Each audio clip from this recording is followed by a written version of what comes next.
Welcome back, everyone. I hope you all enjoyed some really nice days. And today we're talking about some of the cost that you have with infrastructure if you live in Zurich or similar cities.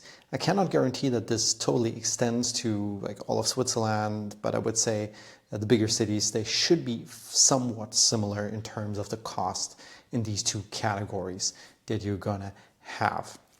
And today, similar to the last couple of times where we talked about the cost of living, I'm going to focus on two parts of your budget, specifically telecommunication and public transportation. Telecommunication overall in Switzerland, I would say it's relatively inexpensive compared to some other highly developed and expensive countries, at least the ones that I know of. So, for example, in Germany, I would say telecommunication typically is more expensive than in Switzerland, which is really interesting given that salaries are much lower in Germany compared to Switzerland.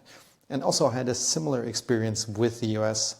Wherever I went, typically mobile plans and landline internet plans, they were more expensive than in Zurich. So let's jump a bit into the numbers. Again, of course, I'm going to make a couple of assumptions. If they don't necessarily fit how you spend your money or how you live your life, then you need to make adjustments. But I think for software developers and similarly minded people, maybe my assumptions will actually work for you. I would say you can budget with about 100 Swiss francs per month in total for mobile and landline if you use the budget-friendly brands without really compromising too much. Because for about 100 Swiss francs per month, you will definitely be able to get a decent mobile plan with roaming throughout Europe and sometimes even the US included, as well as a fast gigabit internet fiber optics landline connection, at least in the big cities like Zurich or Luzern, Bern, and so on. You will get this on the countryside. It might be more expensive, or you might get a slower speed, at least in terms of landline internet. So let's jump a bit into the details. If you go for the budget-friendly brands that are typically actually owned in Switzerland by the main companies, it's not even a separate company, you can definitely get a really good mobile plan for around 40 Swiss francs per month, which includes 5G, which includes voice throughout Europe typically, and even data roaming.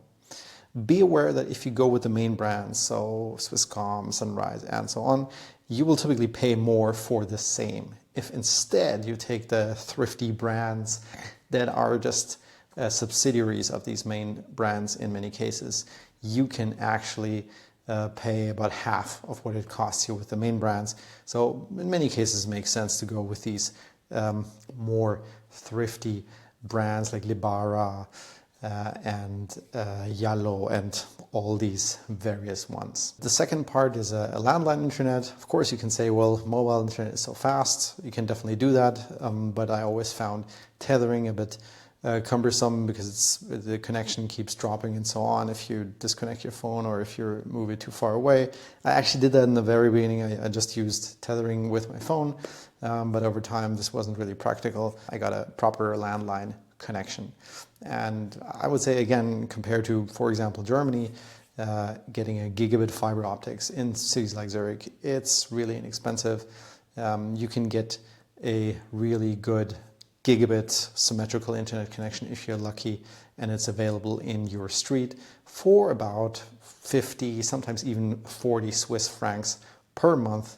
And again, same topic here. If you're not careful, if you buy it from the big brands like Swisscom and Sunrise, you will easily pay twice as much for pretty much the same experience. There's not really much else stuff that comes with it. Maybe you get 6 months free of Apple Music or something, but that's hardly worth 50 Swiss francs more per month for the next couple of years.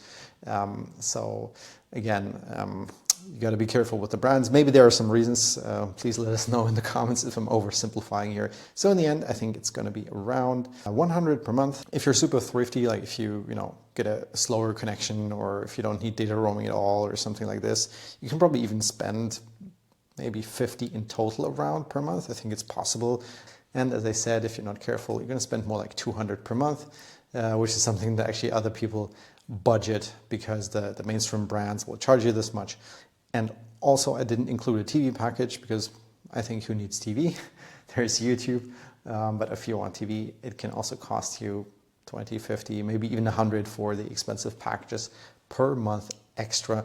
So keep that in mind. And I guess also worth noting is actually that in most of Switzerland, there's typically a sort of antenna fee that comes with your rental contract or with your building, where you could theoretically use the cable connection, and weirdly it's called antenna fee though, like I think it's historic.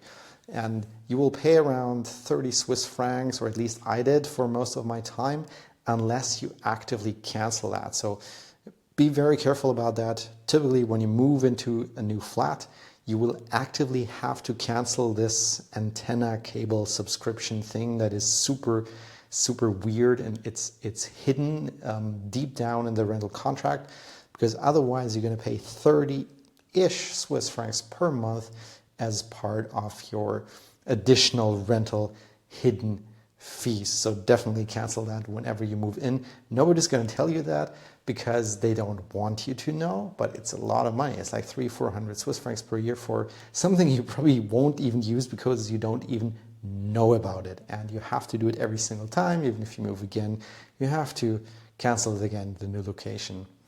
Nobody told me this. I was really upset after the first year when I looked through the details of the cost and realized I just wasted almost 400 Swiss francs on something I didn't even know about, and that it's completely archaic and useless. So let's talk about the second topic for today, which is public transportation. Public transportation, or actually just transportation in general, it's super individualized because depending on how you move, how much you move, if you prefer a car or public transportation, it's going to be super different. I would say the absolute minimum you should probably budget is basically a monthly subscription for public transportation in your city. In Zurich, that's around 90-ish Swiss francs in second class. There's also a first class, where you need to pay more and nicer seats and so on. And I guess the maximum you would probably budget per month, the other extreme is probably around 800 to 1,000 Swiss francs. And that is if you drive by car, but you don't own the car yourself. You rent it from a subscription company, because now, like in many countries around the world, you do not necessarily need to own a car anymore. You can just rent it for 6 months, 12 months, whatever time you want. The longer, of course, the cheaper. Or, of course, you could have your own car and you might have to pay the monthly lease fee and some service costs and so on. This is highly personalized. Also depends on if you drive a nice car that's expensive or something more thrifty. And definitely a middle ground would be if you go around a lot, if you use public transportation a lot, but you don't drive a car, or only rarely on the weekend maybe rent some rental car, you can use a basically flat rate for public transportation in Switzerland from the SBB. It is called Generalabonnement in German, and I think it should have similar names in French and Italian, where basically it's a flat rate, costs around 360, I think 355 Swiss francs per month for second class, and 570-ish for first class. And you can go unlimited. You can use all public transportation. You can even use some cable cars that go up to the mountains. It's actually quite a few cars. And often you can even use the boats either for free, like included, or maybe sometimes it's only a 50% discount. But you'd be surprised. There's a lot of the public transportation infrastructure in Switzerland is part of this Generalabonnement flat rate. So if you do go around, especially I did it actually myself in my first 2 years in Switzerland. I tried to see every single part of the country more or less. It was a lot of fun to do it this way, and I think it's quite affordable. Like, depending on what you get, it is a really good deal. Typically you have to buy it for, I think, minimum 6 months, then you can cancel it if you don't need it anymore. but there's also the possibility to get it just for 1 month. It's just going to be a bit more expensive. I don't remember the numbers, but I think it was like 10-20% more expensive. It's just like a bit more hidden, but there's basically also this monthly flat rate under a slightly different name that you could also get if you're not sure if you're going to use it for at least half a year. And then of course there's a bit of a discount if you pay for 1 year in one go, one lump sum, then you can actually get it a bit cheaper. So depending on how you move around, you have to set your budget. In my budget, I actually budgeted around 160 francs per month, which is like another way to sort of estimate what you're going to spend, because I estimated that maybe you don't have such a continuous way to use public transportation, but instead you buy daily tickets whenever you actually need it. And I calculated that if you buy a daily ticket for Zurich about 25 times per month, while also getting the Halbtags reduction, which is a very popular reduction in Switzerland, you will end up paying around 160 Swiss francs per month. Again, you can debate whether this is a realistic approach, but I try to find sort of some middle ground, because I felt like the monthly subscription for just the city is probably a bit too little, because you're going to go around the whole area, and a Generalabonnement is maybe a bit of an overkill, because not all of you are going to travel like all of Switzerland 3 times a week or something, but feel free to adjust your budget. Overall, in my example calculation here, it basically comes down to about 100 Swiss francs per month for telecommunication and about 160 Swiss francs per month for transportation, especially public transportation. But I have to say, this is sort of a, I would say, thrifty calculation. You might easily spend a bit more, especially if you don't work 24/7. It might easily be 100, 200 more, or of course, if you have a car, it's going to be a lot more, because cars are expensive in Switzerland, like in most countries of the world. If you disagree, if you have different thoughts on the topic, please let us know in the comments. I'm happy to also make a follow-up, because, you know, maybe you have a different scenario and you sort of want me to do a variant of it. I'm happy to provide that at some point in the future. Also, if you have any other questions about the topic, please let us know. And as always, if you like this video, please click like, so this way I know what topics to focus on.